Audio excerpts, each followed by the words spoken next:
Welcome to the Realm Kast, Earthrealm's ultimate Mortal Kombat podcast, the official podcast of Mortal Kombat Online. Prepare yourselves as we plunge into the depths of the Mortal Kombat multiverse, bringing you well-known and significant figures of the Mortal Kombat community. I'm your host, the Mortal Kombat fan Tim, and with me as always is my co-host, Yanni. Welcome, Yanni. Thank you, Fan Tim. This is the Realm Kast, where every warrior has a story to tell, and today's combatant is none other than Mortal Kombat 11 and Mortal Kombat 1 composer, Wilbert Roget II. Welcome, Will. Thanks. How's it going? Great to be here. Glad to have you here. We're so excited to have you on the show today, Will. Thank you so much for joining us. Now, we usually like to kick off our questioning with when you were introduced to the actual franchise itself. So it's kind of a funny story. It was my 6th or 7th grade classmate's birthday party. I won't say what year it was because I don't even remember, but it was like the 90s, right? Yeah. And Mortal Kombat had just shown up in the little arcades in Philadelphia. I actually had never really played much in the way of video games before that. We just didn't have systems or anything at home. And my impression of video games is, oh, it's just that silly little stuff you see on TV with the little sprite-based dudes. You always go to the right and shoot whatever. And it's like, okay, well, I'm not super interested in like those types of games yet. But then I walk in the arcade and then I see Mortal Kombat, right? And so it's like real people. They're actually fighting. It's gruesome. It's like so 90s, it hurts. And then his dad handed me a bunch of quarters and he was like, you know, go to town, whatever you want. And I swear, I just sat by that machine for hours on it, disregarded my friend entirely, completely ignored him, just played this game for this whole time, thinking to myself, man, video game graphics are never going to get any better than this. This is crazy. And yeah, that's introduced me to the franchise. It introduced me to fighting games, to martial arts, to like all of the above. That just one experience. And of course, not too much later, the movies came out. And that just solidified it. I became such a fanboy at that point. It was like actually crazy. It was actually kind of a problem all throughout middle school. I was just so obsessed with Mortal Kombat. I couldn't have even dreamed that 20 years later or whatever it was that I would actually get to contribute to the franchise because it was such an incredible experience right from the jump. It's so nice to see people who've grown up loving the games and such getting to actually end up working on it. So it's nice to hear that passion from yourself. Now, I'm curious, who were you playing? Do you remember at the arcade at that point in time? I was, from the very start, an obsessive Sub-Zero fanboy. All right. I don't know why. I think because like I never had great like reaction time or whatever. So it was nice to have someone who could kind of control the pace of the match. Just like, okay, you're frozen. Now calm down. Let me just walk over to you and do my thing. And then, yeah, and uppercut, of course, because like for some reason that was the most powerful move. But yeah, just it was, I think that's what attracted. I love the color blue, but I don't know if I love the color blue because of Sub-Zero or if I just liked it before. And that's just kind of how it came about. I'm just curious if that's still your favorite character or. I don't know, man.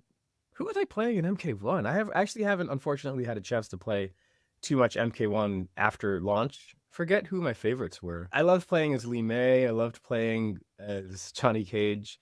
You got to play as the Jean-Claude Van Damme. Like there's no alternative really. I picked up Reiko. I hadn't played him in. He wasn't in 4, was he? He was. That's when he was introduced. He was in 4. Yeah. That was introduced. Yeah. I don't remember playing him back then, but I don't know. I liked his style in this one. He only a little bit in the story, so I didn't really get to experience him too much before the game came out. But then game comes out, and I just like his playing style. Yeah, Striker and Reiko is my team. Oh, really? Striker's how not like you. It was. Man, when Stryker was announced, I didn't know about it because I didn't really know about any of the cameos when I was working on the story.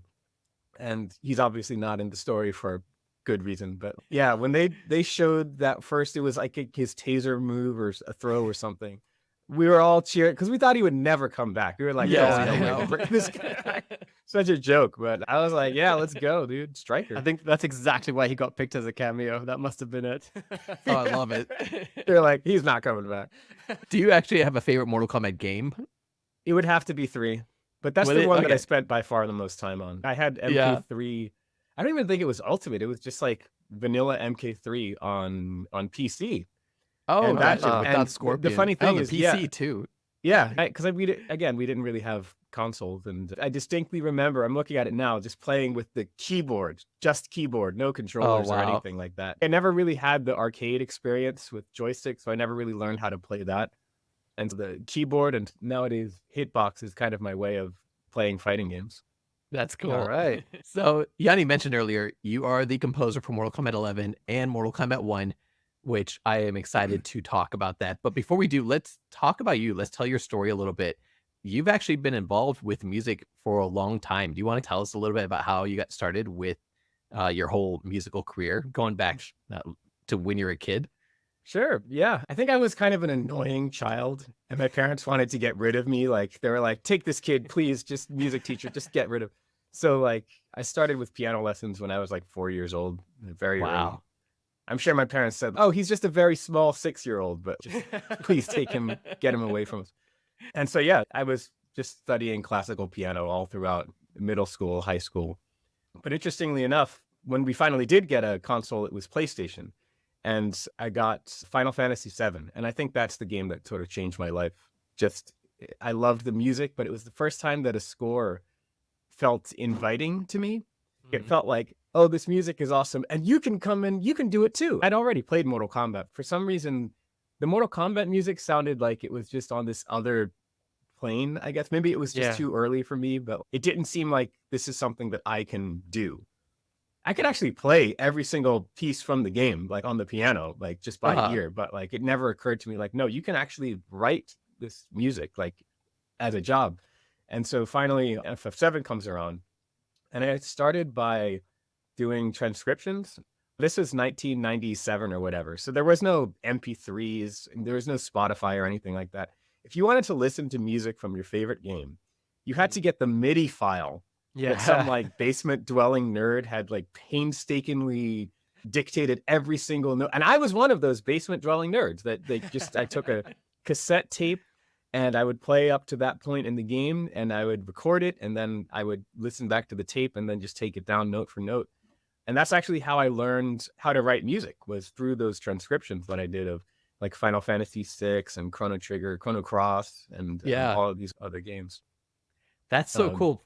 Final Fantasy, that was released for Final Fantasy VII. It was released on PlayStation. Was it still using the MIDI technology, or was it more of a compositional type of musical score at that point? It was using, so the FF7 system was just an evolution of the system that they had on FF6. On Super Nintendo, they had 8 channels and you could do whatever you wanted with them. So it wasn't necessarily restricted by the general MIDI architecture. It could be like whatever instrument you want. You just throw samples in and then you throw the equivalent of MIDI data, and it just plays these samples with this MIDI data, and that's how you got sound in the game. Final Fantasy VII was on PlayStation, so they had the channel count go up to 24 and higher resolution samples, but it was still using the same technology. Actually, even up until Final Fantasy X, they used that same technology, but just like further iterations of it. It's closer to playing a MIDI file through a sound font, if you know what that is. It's sort of a similar technology to that. You mentioned Final Fantasy, but you mentioned that you were studying classical music while you were in high school. Who else was inspiring you at this time? Obviously, as a pianist, I loved Beethoven and Chopin and Debussy. Those were probably my 3 favorites. But in terms of scoring, like modern scoring, first it was, of course, those Japanese role-playing game composers. So Nobuo Uematsu, and later on Hitoshi Sakamoto, who still is one of my hugest influences, and Yasunori Mitsuda, who did the Chrono series and Xenogears. And after that, it's funny, it took me kind of a long time to get into film music and to understand that, like, no, they're doing the same thing as these video game composers. It's just with like a live orchestra and much more production and all that. So I got into, of course, John Williams, but also Michael Giacchino. He was doing video game scores, but he did them in a very cinematic style. So like Medal of Honor was recorded with a live orchestra, which is one of the first video game scores to ever have that. And then Danny Elfman, I started to study as well. Of course, Jerry Goldsmith was another huge influence, and so on. As I eventually went to college, then my influences got more on the art music side. Modern art music, well, more modern art music than Debussy and Beethoven, who was like 200 years old. So that's when I became a aggressive Stravinsky fanboy. I think I studied The Rite of Spring like every single day for the entire rest of college once I discovered it. And then Paul Hindemith as well, who is not quite as famous as Stravinsky, obviously, but his writing is kind of what inspired me to check out Bach again, because I had previously written off Johann Sebastian Bach as like, oh, he's just counterpoint nerd. There's no emotion to it. I want to feel, I want to hit the keys real hard with Beethoven. But then there's a beautiful passage in Hindemith's Mathis der Maler Symphony, where it's beautifully orchestrated, it's modern, it's gorgeous. But what he does in that first movement, which is called, it translates to the Concert of Angels, it takes the themes that have been established at the beginning of the movement and in the middle, and he counterpoints those two themes together at the same time with like this other line that's flowing through. And it just sort of crescendos into this one of the most epic moments, I think, in the history of classical music. It's like tear-jerkingly beautiful as the whole orchestra is playing this, and it's just this, if you'll pardon the word, orgasmic kind of like crescendo that's happening as it's sort of going through the rest of the counterpoints to spin out to finish all of the melodies. And that moment taught me that, you know what, counterpoint isn't just like an academic exercise, but it's something that can be truly beautiful. And then I went back to the Bach pieces that I was just sort of forced to learn as a kid and didn't really enjoy at the time, but it's like, okay, I guess I have to play. And then I realized, oh my goodness, there's so much emotion just densely packed in there, and I didn't even realize. And that experience kind of influenced very much how I write music now. Perhaps not as much on the Mortal Kombat music now that I'm thinking about it, but certainly in my Star Wars scores and even Helldivers as well, that sort of counterpoint appreciation came into play. It's funny to see how sometimes there's some music which you would just absolutely love, but it's not the right moment for it to click for you. And that's what it sounds like happened with you. Absolutely. Same with grunge music, actually. I discovered grunge when I moved up here in Seattle. Well, rediscovered. Back in high school, again, if you'll pardon me saying it, and I know I'm going to piss off a lot of people saying this, but grunge music to me sounded like, oh, that's just what the kids who are on drugs, like, doing mushrooms behind art class or whatever. That's just, that's that. Don't pay attention to that. But then I realized, like, whoa, this is really good. This is incredibly, and it's actually quite contrapuntal as well. It's not just throwing chord after chord, but it has melody. I'm thinking about like Soundgarden in particular. We have melody and we have bass line, and they're moving very independently of each other, implying the harmonies, but not specifically spelling them out. And that just had such an interesting magnetism to it that I brought to a lot of my own scores. Like Call of Duty was very heavily inspired by that sort of Soundgarden style. Now, one thing we have said on past episodes, Phantom and I, is one thing we do love hearing from our guests, and seems to be a very common trend, which is great, is that the passion that comes out when you speak about what you do and how you bring that into your work and such. And it's genuinely beautiful to hear that kind of stuff. So it's really nice to hear that. It's also cool to see how all these different genres will affect your sort of progression in how you compose as well. Now, this is kind of going back a little bit to the Final Fantasy thing, but Final Fantasy VII just recently had a remake, as well as, I think, a sort of sequel to the remake. Firstly, have you gotten a chance to check it out? And secondly, how has the music sort of evolved from what you remember back in the old days? It's brilliant. It's absolutely brilliant. I'm slowly chipping. I'm kind of busy with scores right now, so I'm just very slowly chipping my way through Rebirth. But I really loved the first remake project. This one I'm loving as well. Actually, I think this one might even be better musically. It's definitely a better game, for sure. But I think that in terms of just the production quality has gone through the roof, which is always great to see.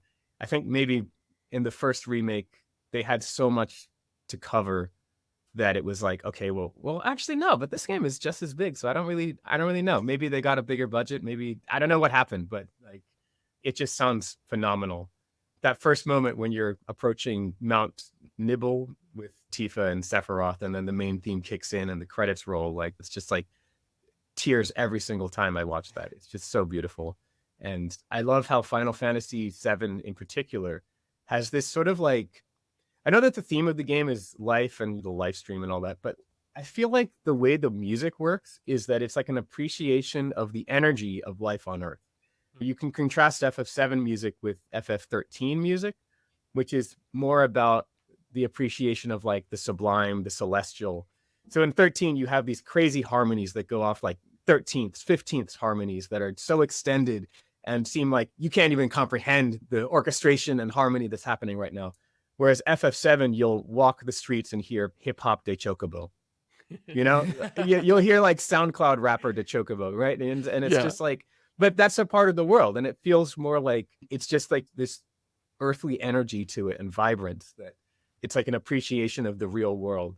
So you have a lot more pieces in FF7 that feel like analogs to more popular genres. Like you'll go into town and there'll be a funk piece, or there'll be the banjo playing chocobilly kind of stuff.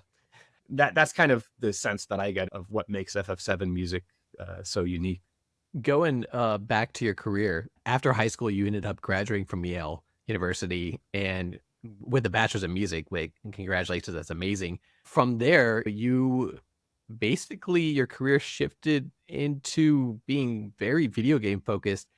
And just listening to you talk about these games, it seems like that was definitely a conscious decision because of your passion for these scores that you were hearing. Or was it that the case, or did this just kind of happen organically with you? No, I went to Yale knowing that I wanted to write video game music specifically. That's so cool. From the start. Yeah, it was like a hard decision in early high school. Like, yep, this is what I'm doing. So I feel very lucky actually that I'd made that call early on, because I know that one of the tricky things about college, at least where I went, was that people would change their major every like 2 weeks and they had no idea what they're doing. Me, obviously, it was a very difficult path that took absolutely forever to get anywhere with it. But at least I knew from the start that this is what I wanted to do. And even during college, I joined professional organizations for video game music, like the Game Audio Network Guild. And I was busy we had like forums for video game audio and video game music that I would frequent and tried to make contacts and all that. So even during college, I was kind of starting my career in game music. After college, you ended up going and working for LucasArts, and you composed for them for quite a while. You even won several awards for some of your work with LucasArts. There was games such as like Star Wars Force Unleashed, I think, was one of the main ones you worked on. Amazing. Yeah, I know. I saw that and I was like, oh, it's great. The Old Republic, Also, things like that. So how did you end up going from a college graduate to getting picked up by such a prestigious, like LucasArts is huge, especially during the 2000s with everything that they were doing in the Star Wars universe. Like how did you get picked up by them? Was it just your reputation preceding you, or led into that? Well, before that, like during college, throughout, and also immediately after, I was working on a lot of indie projects and like mod games and just whatever I could get my hands on in terms of like, I want to score something.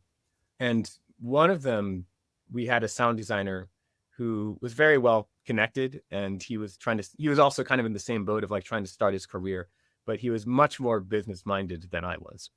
And the project ended and he said like, hey, we should go to the game developers conference in San Francisco, or at the time in San Jose. And I was like, what's that? Oh my gosh, it's so expensive. But he's like, no, you need to go to this. This will start your career. So I went, and I went for the first 2 years. And then I think the next year that I had gone, I actually met Jesse Harlan, who was the music supervisor at Lucas at the time. And we had a nice like breakfast together, or like morning coffee or whatever. I didn't think anything of it. We just kind of chatted. There was like some kind of audio meetup at GDC or something like that. Well, fast forward, and now my sound designer friend was working at LucasArts as a contractor, technical sound designer. And Jesse was getting overwhelmed with all the work that he needed to do for the Force Unleashed series, but also for the Indiana Jones game. And I think even back then there was a third title that he was working on. And so he was like, I can't do this. This is ridiculous. I need more staff, because he was the only music person on the team at the time. So they were like, all right, well, we'll get you a music assistant. So I interviewed for that, and I got the job. And so my first almost year or so, it was no music writing. It was just music editing, which was needed because like we needed to take the soundtracks from the films and make them work in the games. And also some music implementation as well. which is just taking the music, like the wave files, and having them play back in the game using like the scripting tools and our own audio engine tools to make it work interactively. And I took some more classes in scripting, like Python scripting and Lua, so that I could help the audio team more than I previously was. And I think along the way, two interesting things happened that I'm very happy about. Number one, because I had this opportunity to study more about the game engines, like studying Lua and Python, but also studying the Unreal Engine, which we later switched to, and studying 1's, which is a audio engine that we all use. Because I had sort of a head start on the rest of the audio team for that, I was able to kind of place myself as like, oh, well, Will is sort of the tech guy here, so we'll go to him with all our tech needs and all that kind of thing. And additionally, I basically overheard the music supervisor and our boss talking about how they needed another composer for Star Wars: The Old Republic, because like the dates shifted or whatever. And I just remember thinking like, well, I'm right here. I might be doing all this technical stuff, but like that's really what I do. So I just raced home later that day and wrote a demo piece, came back the next day, the next morning, and said like, by the way, if you're looking for someone, listen to this. And long story short, they ended up having me. I mean, they didn't have to pay me anything. I was already there. So they ended up having me write like an hour of material for the Old Republic, which was great. It was a great experience to actually write original music in-house. I didn't really think that was possible. It almost felt like I was being paid to stop writing video game music at that point. But the Old Republic opportunity plus this tech acumen that I built up sort of added up. And that's kind of what got me promoted into like, okay, you're ready now to be more along the lines of like another music supervisor. So we'll just give you a game and then you'll just handle it. So that was the case with Monkey Island 2 remake or special edition, they called it. And eventually Star Wars First Assault, which unfortunately was not released, but that one I was the composer, implementer, designer, and all of the above. That was the one with the London Symphony Orchestra, right? It was. Yeah, we recorded, I think, 70 minutes or something with the London Symphony Orchestra. It was an incredible experience. And you've never been able to release any part of it? Nah. Ah, such a shame. That's such a shame. It's kind of crazy for me, like looking back, because I put a lot of hours into the Old Republic. So I've had your music sort of in my mind without even realizing up until later that it was. So yeah, if you played as Jedis, then that's some of the planets that I worked on. Yeah. Yep. Well, Star Wars continues to be a staple in your work. You've been involved in multiple Star Wars projects since, and have also contributed to the upcoming Star Wars Outlaws as well. Yeah, Vader Immortal, which was on the Oculus, and like that basically is a cinematic experience if you play that game, because you're going through and every scene that kind of organically happens, the musical score kind of like picks it up and carries you through these different battle scenes as you're fighting with Vader, and it's just a really cool. Was the approach to composing for that any different than it is for just doing a standard video game? It actually was. It's interesting. They didn't want to, even in conversations, they didn't like calling it a video game. I don't remember the exact term that they called it, but they wanted it to be like an interactive, cinematic experience, blah, blah, blah. And so the way that I approached the score was very different. I actually did my own temp tracks for it. But the way that it worked was I said, okay, please give me a video of someone just playing the whole game. And so they did. Well, the first chapter, that is. Yeah. So they sent me that. And then I took music from, like, just like when I first was at LucasArts, I just took music from the films and like edited it to work on each of the areas. And I tried to make it as seamless as possible. So it felt like, okay, this is John Williams has now scored our VR game, right? And once I did that, I sent it to the developers.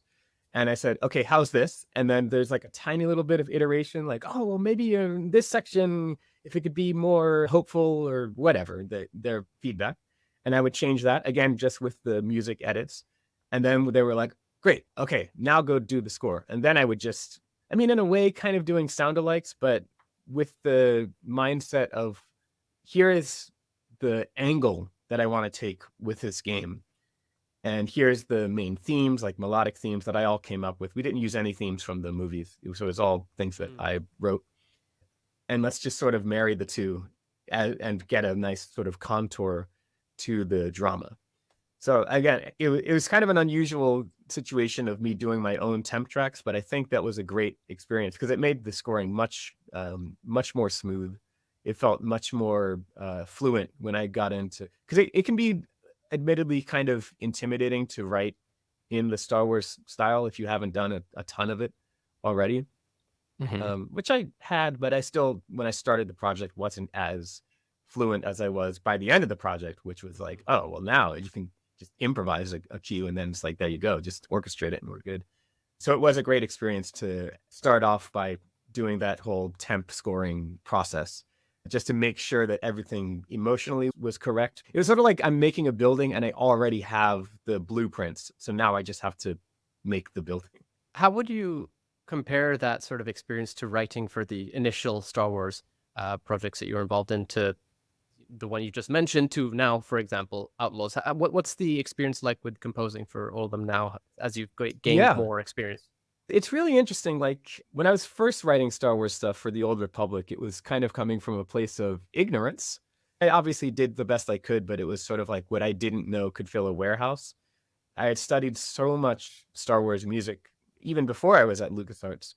And then while I was at LucasArts, I had the opportunity to, like, they have the scores of all his Star Wars films and Indiana Jones films. So I'm like reading through every cue. So I did have like the passive knowledge, and I had done some transcriptions by ear of Star Wars music, but you really have to kind of just do a lot of it in order to understand the simplicity of it. There are it sounds like very complicated music, and it is, but there's an element of clarity to John Williams' writing where, he only writes just as many notes as he needs to. And it doesn't sound like that at first. At first, it's like, whoa, it's so complicated. But once you kind of understand what he's doing, it becomes very clear. And it's a very, very nuanced musical language that again, incredibly grateful that I have the opportunity to kind of play in that sandbox a little bit. But then when you move on to Vader Immortal, which, by the way, I wrote at the exact same time as Mortal Kombat 11, it was like, okay, well, now on the weekdays, I have to do this Mortal Kombat thing, which felt very fluent in a way because Dan Forden's original scores were a huge influence on me anyway. So it's like, oh, okay, I'm just be me. And then on the weekends, I would work on the Star Wars project.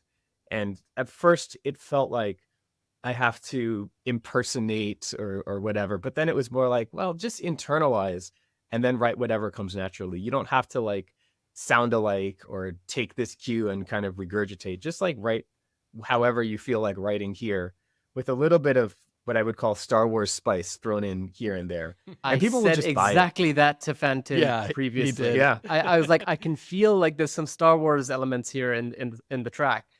Well, especially, Mortal Kombat 11, yeah. We were re-listening to the tracks before the show, and you definitely have that kind of sci-fi type elements to it. It has that sound. Yeah, for sure, yeah. I think Dan Forden's approach to harmony and mine are quite similar. And we actually have a lot of the same influences too. He also loves like Thomas Newman's film scores and Stravinsky's classical music, modern classical music. So it sort of gelled really well. That's cool. So I want to jump into Mortal Kombat, but I can't do that without mentioning, kind of summing up the rest of your career. You went from working at LucasArts and then you decided to do freelance work, working on like such top of the line IPs like Tomb Raider, Guild Wars, Destiny, Lego projects, Indiana Jones, Call of Duty, Pacific Drive, and even Helldivers 2, like we mentioned earlier. You're even doing work for the new Gundam Requiem for Vengeance series on Netflix. Like the amazing catalog here that you have going on. And all of this, as well as you have Impact Soundworks, which is a sample library that you've been working on your own company.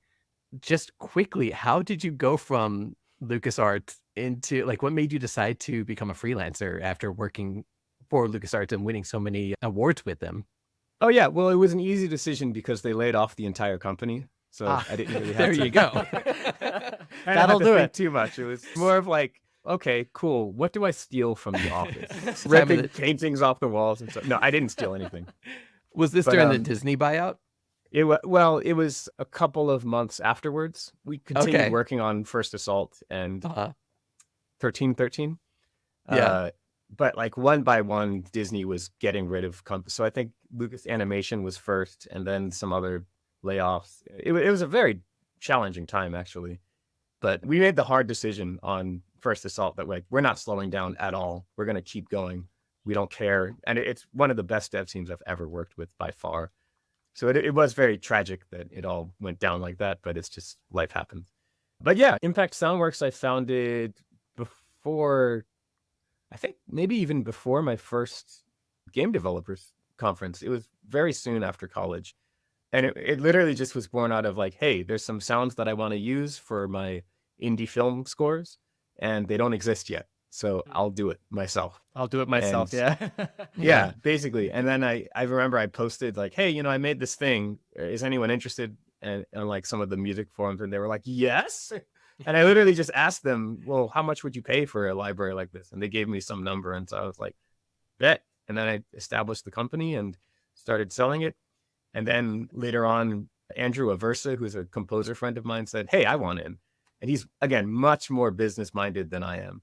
And he really grew the company to what it is now. Before, I was just some ragtag Mickey Mouse fly-by-night operation, but he really turned it into a real company, which I don't really work with there anymore. I kind of stepped away from it around like 2010 because it was just too much work and I needed to focus on video game music. So I don't really Mortal do much. Kombat. Yeah, exactly. Yeah. So like they'll come to me for advisory type stuff and I'll give my opinion, but that's really just like me being a composer who works with sample libraries a lot. It's not necessarily from a point of authority per se. So that's that. But in terms of that transition from LucasArts into the freelance life, it was basically like going back. It felt like God of War 2, like God of War, like because Kratos had become the God of War in the first one. And he has Yeah. all these powers. And then in the intro to God of War 2, he just loses them all. And it's like, okay, well, now I got to start from nothing again, But with was all kind that of knowledge. yeah, with the knowledge experience. of and most importantly, the connections. Because I really never stopped kind of, I don't want to say networking because that sounds so cold. But, I made friends in the industry while I was at LucasArts, quite a few. And, they all knew that, oh, yeah, well, Will is available now. So, let's go. And that sort of is kind of where the Lara Croft project came in and some mobile games with Kabam as well. And eventually, well, the rebooted many times after this, but I did the score for the original Dead Island 2. Oh, yeah. That was also one of my early, most people don't know about that because No, they that doesn't show rebooted up it anywhere. so many. It doesn't. Yeah. It shouldn't because the new score is someone else. Okay. But the game got rebooted like 3 times. Right, Before yeah. they finally came up with the final version. But that was my first like sort of big kind of AAA full-on project that I'd worked on. Speaking of AAA, we do have to get into this for sure. How did you get drawn into the actual franchise of Mortal Kombat itself? Oh, that's an interesting one. It actually came from Call of Duty. So I had just finished Call of Duty World War II. And so basically around this time, the way I would decide like, who do I go after? I know that a lot of composers like to do kind of like a shotgun method of like, I'm just going to email every game company out there and whatever. But I did more of like a sniper method where I was just like, I took all of my PlayStation 4 games and I just like laid them all on the ground. And I was like, okay, which one of these games did I think had really impressive audio? And, I kind of filtered them out like that. And I'm like, okay, cool. Of these, when did the games come out? Did they come out like this year? And so probably they're not looking for composers yet, or they come out 3 years ago. And so they probably already. And through that process of elimination, I figured, oh, well, Call of Duty Advanced Warfare. Yeah, I should talk to those people. And I kind of triangulated like, who do I know that might have worked on this game? And I had a LucasArts worker in the sound team who had worked at Sledgehammer before. So I asked for an introduction and, I got to meet the Sledgehammer audio directors. we talked for a while, emailed back and forth. And long story short, I got hired for Call of Duty World War II that way. Fast forward, I finished Call of Duty World War II, and the same thing is like, okay, well, now what's next? Again, I looked at my game collection and I was like, well, actually, Mortal Kombat 10 had amazing sound design. And it somehow never occurred to me throughout the entirety of the Mortal Kombat franchise that, like, no, you're a game composer too. You're allowed to write Mortal Kombat music. There's no law against that. And I'd asked around and I realized that many of the Sledgehammer sound designers had worked on Mortal Kombat X.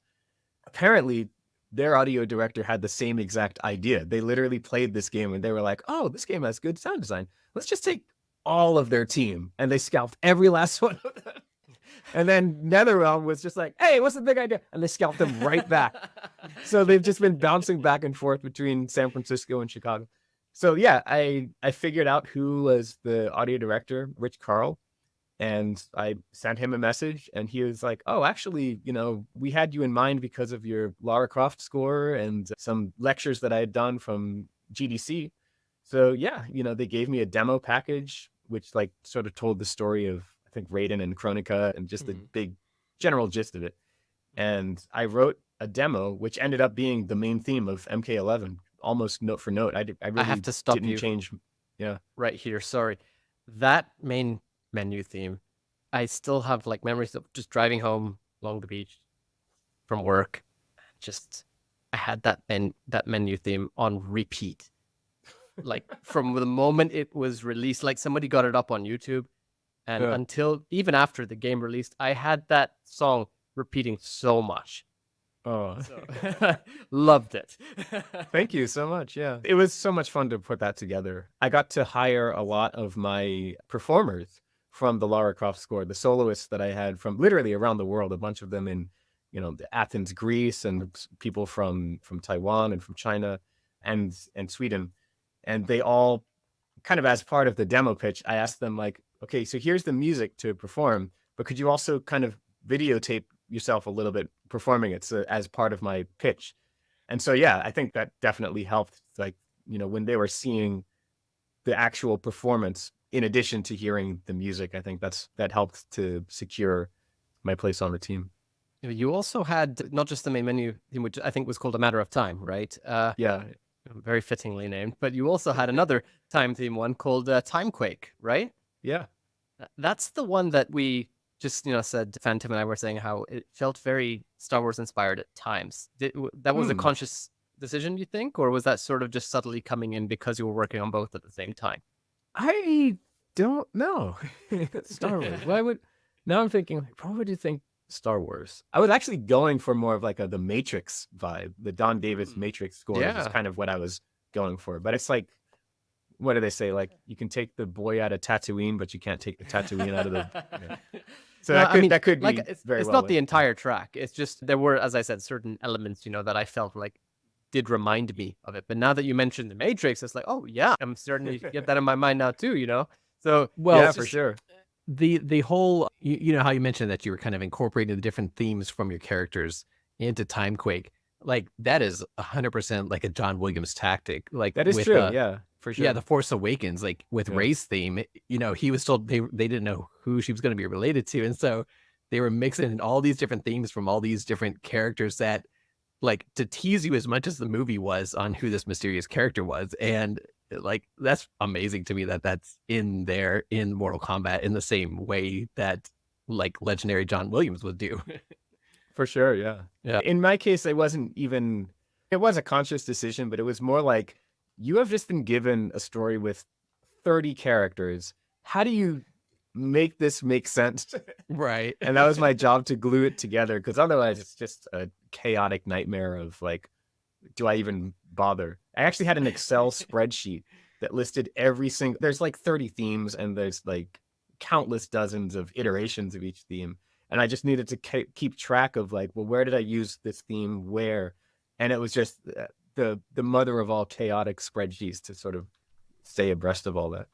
I've been dying to talk about Mortal Kombat 1 with you because, like how Yanni was mentioning, he would just drive around listening to the Mortal Kombat 11's Matter of Time. I'm that way with A New Era. Yeah. Oh, Yeah. we Like, it both just became that way. plays. Yeah. Oh, it is so good. And, Warner Brothers released a behind the scenes video kind of showing the orchestra playing through it. I don't know if that was the actual footage when you guys were recording, but It was, yeah. like, it's so cool. And you get to see and you see all the various instruments that you incorporated into it. And it reminds me so much of what Dan Forden was doing back in the 90s. I mean, he wrote Mortal Kombat soundtracks all the way up to Deception, I think it was. But you're implementing like various Asian instruments, like the Japanese taiko, and then you have like the Chinese erhu and the guchang, and my Chinese is not good, but like the lao chin, and then you have things like the mandolin, and it's just all this stuff. And then in the middle of all this, you have, maybe it was yourself, I'm not sure, but you have somebody with a bass guitar playing it with a violin bow. Yeah. And it's just, and it just all blends together in this, like I don't know what better word to say it, but like a obscure Asianic culture that, like, it's one of the most perfect Mortal Kombat soundtracks, in my opinion, is what you did with Mortal Kombat 1. I absolutely Thank love you it. so much. And I'm curious, was there like a method to this when you were going through and kind of choosing the instruments for the various songs that you were doing and throughout this Mortal Kombat 1 soundtrack? Well, in the case of the main theme, it just sort of, by that point, it kind of just became natural to me. It just felt right. Having this sort of macaronic melange, if you'd like to have the biggest words I can possibly use to. But no, it was very natural to like, yeah, okay, sure. Of course we should have, different cultures. I mean, if you think about what even is Mortal Kombat, it's like you've just taken all your action figures that have nothing to do with each other, and then you're just bashing them. So it's like you have like an ancient god of the chaos realm or whatever, and like Striker. And then for some reason Striker is able to fight against like things like that. So it doesn't have to make sense or have a logic to it, but internally it did have to have some sort of a cohesion. So for instance, I mean, I would always say things like, all right, if this is a Chinese character, I want to use Chinese instruments. I don't want to I already have this Japanese, and it's like, no, you have to actually have a real authentic Chinese instrument playing here. I did a lot of research on Japanese traditional music and folk music. I did transcriptions of taiko drum performances just to make sure I had accurate styles of rhythm that weren't like just like what, some Hollywood stereotype, but like were actually the types of rhythms that they would play. So like individually, each of the elements kind of it has a fidelity to it. But then I've just thrown them together. Again, just like all your action figures, you're just bashing together. And hopefully together it makes sense, but obviously, like, you wouldn't really hear a traditional piece that is blending all of these different things together. Another thing is your the main theme from Mortal Kombat 1, A New Era, even got sampled and implemented into the end credit song, Second Chance. How does it feel to have your work, used in that fashion where they're pulling out these different pieces and mixing it in with these modern rappers and hip hop artists? Oh yeah, I mean, it was great. I hired them actually. Like, we worked very closely together on both Second Chance and Rise from MK11. And in MK11, it was a little bit more of a collaborative thing. Like so Alex actually lives like here in Seattle. So I just invited him over and I was like, hey, I have a couple of ideas. What do you think? And I showed him like all the different themes that I used in the game. And we saw like, okay, well, which ones does he jive with? Which ones does he think that like he can come up with something? He brought his laptop and he's kind of doing stuff over there. And then I'm kind of doing stuff over here.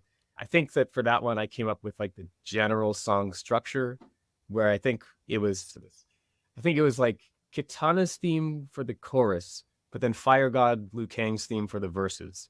I think that's how it worked. And so once we had that locked in, then he did some stuff and then he went home and continued to produce and, just came up with this awesome song as a result. And then we both like kind of knew Mega Ran. I don't think I'd I've only briefly met him in person before that, but he was like, no, we can get Mega on this. I'm like, oh crap. Yeah. Whatever you do. So I think he was just like in between two plane flights or something. he found a I mean, he's a very busy guy, but like somehow he found the time to do this and he just knocked it out of the park. And so when MK1 rolled around, I asked the audio director, like, hey man, I'd love to do something for the end credits again. You know, do you have any direction? And Rich Carl just said, you know, we really liked that MK11 thing. So if you can get Mega Ran again, I was like, bet. So I contacted him and Alex once again to do the production. And then Zed Tabani was a new addition to that. He's very heavily involved with Evo music. I think he actually runs music at Evo. And I just knew that he was heavily involved in the fighting game scene. So I was like, I want to snatch this guy before Street Fighter gets him. And I did. So, you know, it's good shit. And so, yeah, we just had, you know, a whole group chat where we're discussing ideas. And basically Alex said, okay, cool. Send me everything you have. And I was like, okay. And so I just sent this huge folder of all the soloist recordings in the entire game and explained the different themes. And we arrived at, it's weird because the themes take on different meanings in the game, but like that's basically Liu Kang's theme that you hear at the first, the da, da, da, da, da. And then, you know, other themes get referenced here and there. But in this one, it was more of Luke coming up with the structure and just kind of sampling. And then, so my involvement wasn't quite as strong as the last time, but I think they did an unbelievably good job with Rise. I mean, with Second Chance. Well, with both actually, but like, Yeah. It was really awesome opportunity to just see it very gradually kind of come to life and become what it ended up. How do you find the reception has been to Mortal Kombat 1 soundtrack, and how would you compare it to the previous entry of Mortal Kombat 11? Because as far as we've seen, you know, we experience it differently from you as the composer. For us, it's been like, oh my God, we love this soundtrack. This feels like Mortal Kombat, you know, but how does it sort of come across to you? You know, in terms of the fan reception, it's been, as far as I've seen, quite positive. But I don't even think that that's really a me thing. I think that's more because the direction for the stage music was a little different this time. I had talked to Rich Carl about it, and I had always wanted to have a Mortal Kombat score where it was kind of like the movies, where, yeah, you have cinematic music that George Clinton had written, the other George Clinton had written, and then it would kick into like an awesome it's just a weird coincidence they have the same thing. Yeah. But then it would kick into like an awesome like techno score, you know, or like licensed metal or whatever when they're actually fighting. And then it would go back to the orchestral and world music underscore. That's what I always wanted. But Rich had some very good points about why it's like, it can't really quite work that way every single time. But on MK1, we'd hired, you know, like, you know, Casey Edwards and even Dan Ford and Dan Nagelman had written pieces where it was like, well, I mean, yes, it has a cinematic vibe to it, but its primary instrumentation is EDM or metal or whatever, which I thought was perfect. And I think that resonated quite a lot with gamers. We took the volume up a little bit I remember like in the beta, I played it and I immediately wrote Rich, I was like, can you please turn the the music volume up?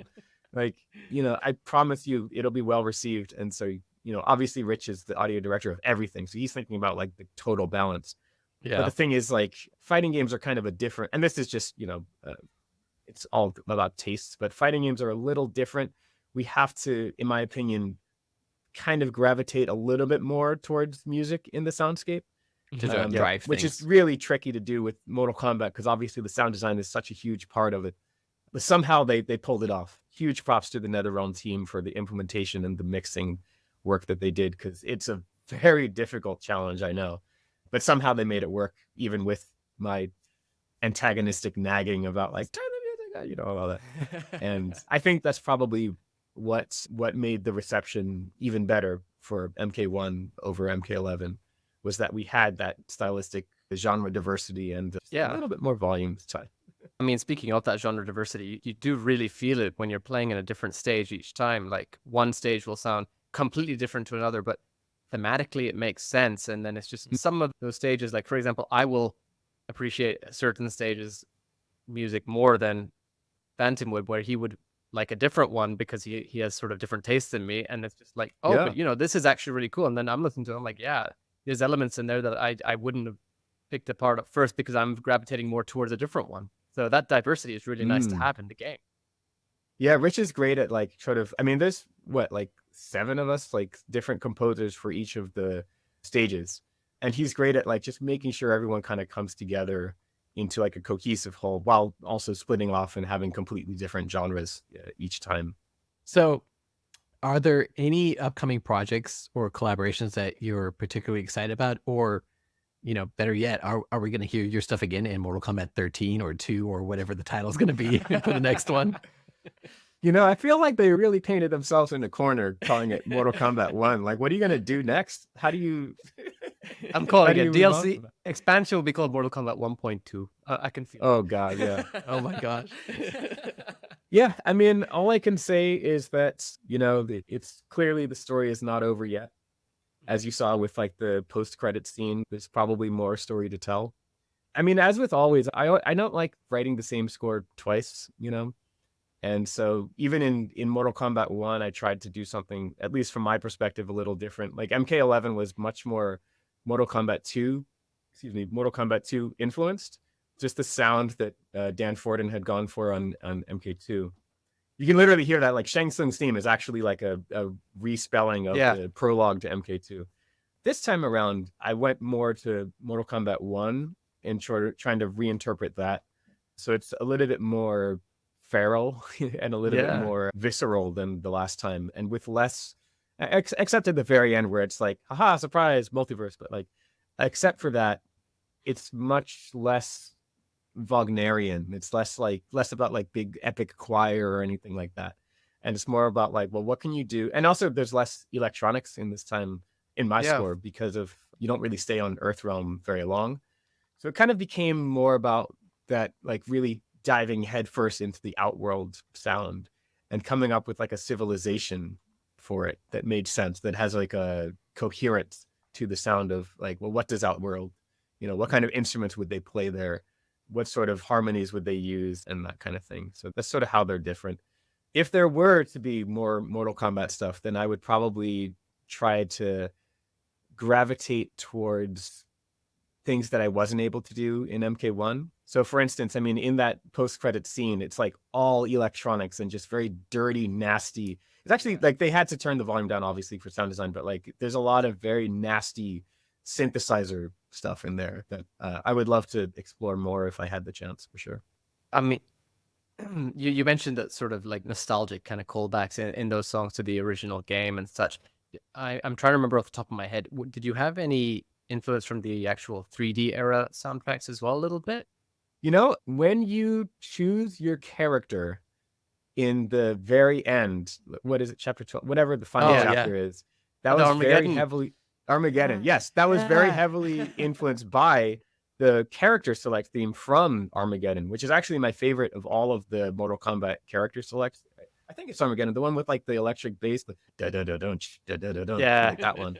It's just so catchy and so cool. Yeah. So I wanted to do something that kind of, at least stylistically, paid reference. Obviously, the notes are different, but the instrumentation, I busted out the Fender jazz bass and just went to town.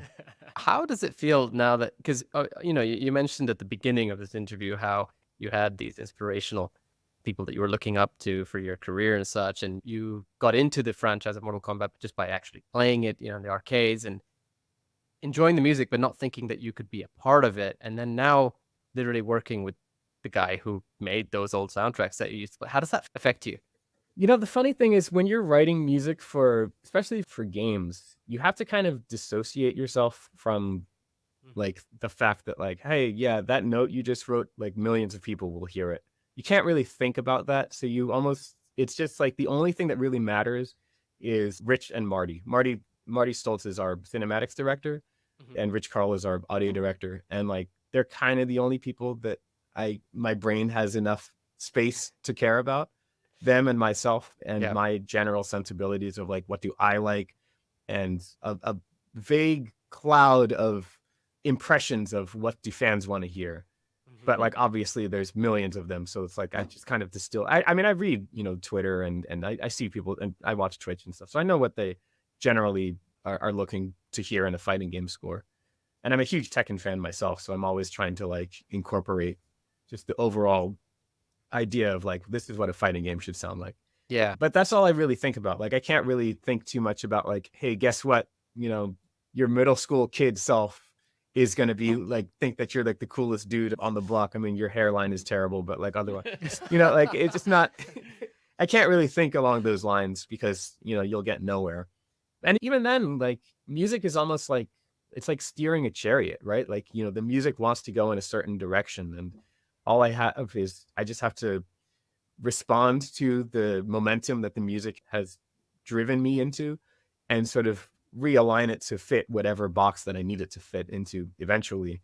And it's almost like a puzzle, like the world's most complicated puzzle that I have to solve every single time, rather than it being just the sort of romantic, like, oh, these ideas and concepts, but it's more like, it's a lot of work, actually, like a lot.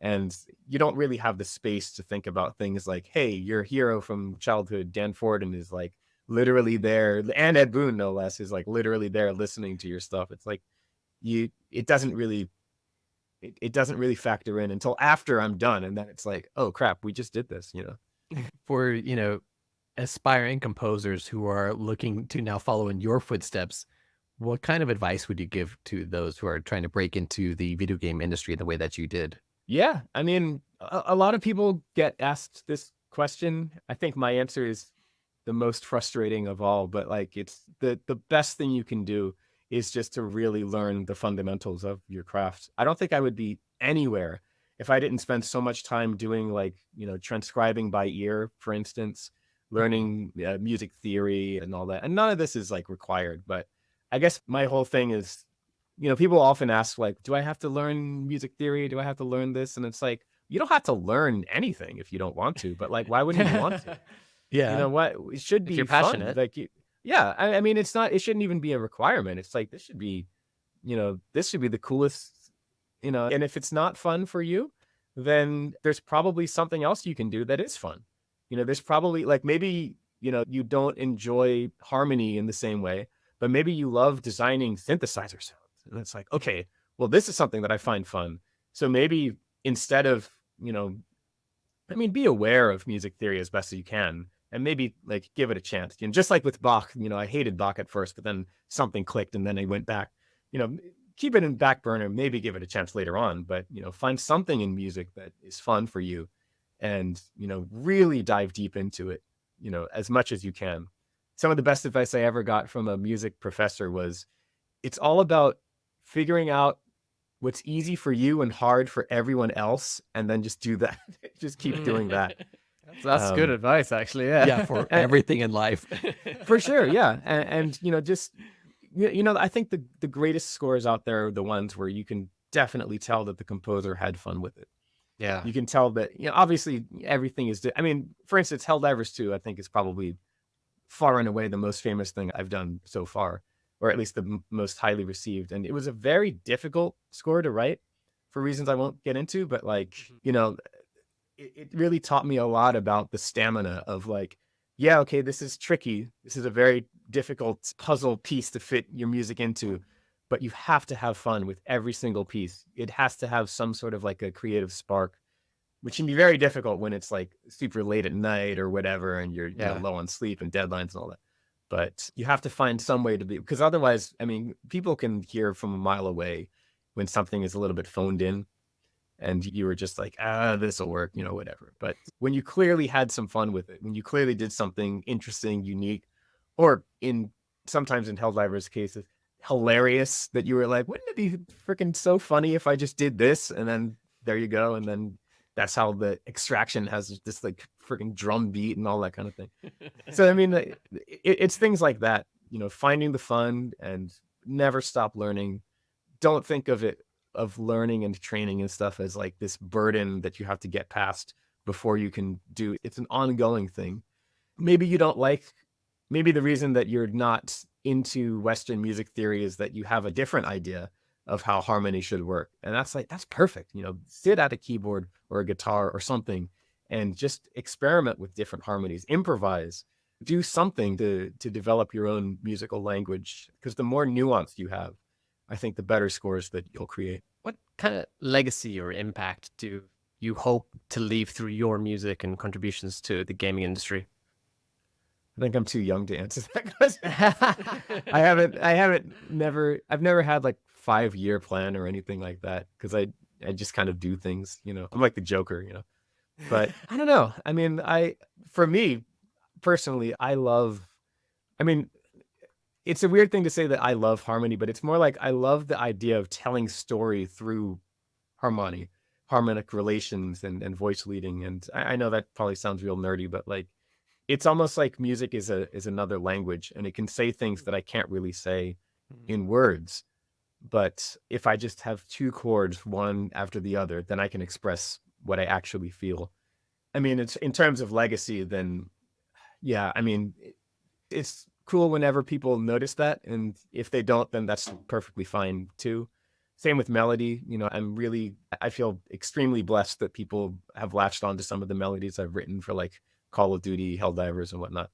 But yeah, in terms of like overall legacy, I don't know if I know how to answer that question. Unfortunately, I apologize. No. I think your answer was more than enough of an answer for sure.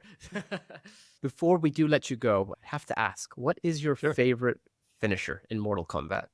My favorite finisher.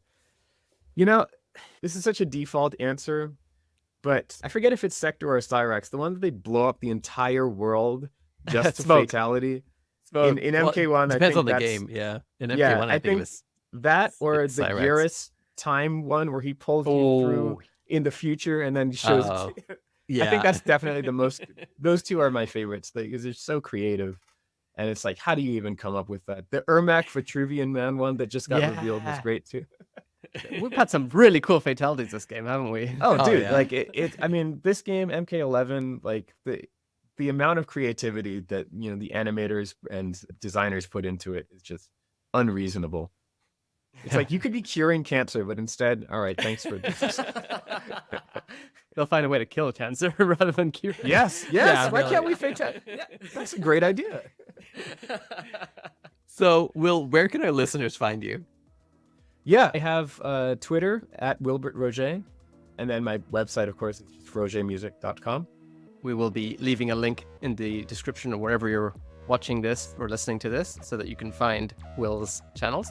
Thank you so much, Will, for joining us on this episode. Seriously, it's been such a pleasure having you on. Thanks so much for having me.